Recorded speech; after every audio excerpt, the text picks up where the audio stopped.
So you've taken the plunge into eating a vegetarian or vegan diet and maybe even have seen that you've got to limit your wheat intake.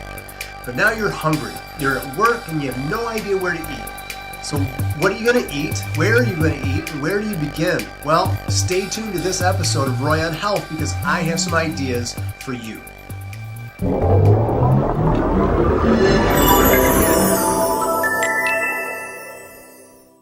So I finished my workout and on my way to the pro training's offices, I knew I needed to grab some food for lunch. Now keep in mind, I've changed my diet and my exercise routine a lot over the last 10 years, but nothing like I've done in the past 12 months.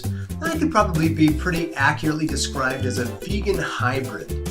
Well, as I was moving my way through the vegetable section and had my arms filled with my top 4 to 5 products, I noticed another patron that seemed a little bit lost. They would first look at the salads and then they would look at the fruit section. Then they'd go back to the whole vegetables only to end up back at the banana section of the fruit area. And it was then I thought, I wonder how many healthy diets fail because it's just too confusing or too difficult to keep going. Well, I've got a couple ideas for you. First, let's set some ground rules that I use for my own diet. What kind of diet do I eat? Well, I'm a vegan-vegetarian hybrid. So you're saying, what's a vegan-vegetarian hybrid?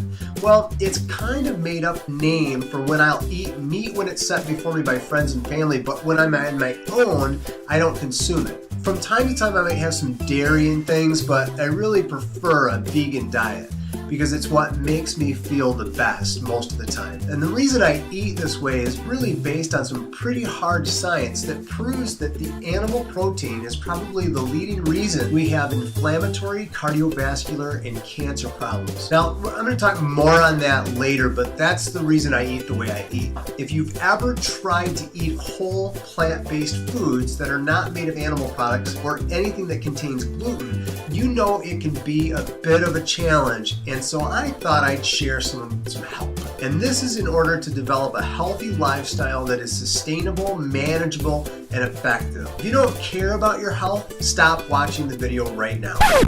But if you do care about your health and you've had this frustration, you may want to keep watching. So the number one rule is don't be in love with the taste of the food as much as you're in love with the results of a healthy lifestyle. It's a precursor to making sure my dietary hints work for you.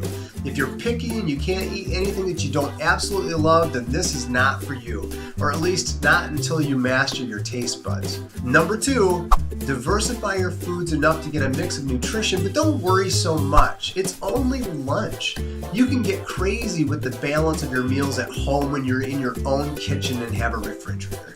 And number 3, think simple. We only need between 250 to 500 calories per meal, and liquid fiber, fruit, and or protein adds up fast. It's not about feeling full, really. It's about knowing that you've eaten what you need in order to be healthy. So for example, if you were to look at bananas each have about 105 calories a piece. They're good for potassium, for a post-workout especially, but remember, they're really high in sugar. Each one of these little guys is about 28 grams. It's like a candy bar. It has other things that are good too though, fiber, manganese, and vitamin B6, so it's good. But I look at a banana like a treat, and it's healthier but still loaded with sugar, but I'm running short on time, and so I'll spread a little bit of peanut butter on it that gives me about 7-8 grams of protein along with the other creaminess of the banana, and it really helps for a quick snack, almost like a protein bar on the run. Now, the other thing I like a lot, more than even the banana, is celery sticks. They're really becoming, for me, my staple. They're loaded with water, they're a good source of vitamin A and magnesium, as well as they're alkalotic and they help with digestion.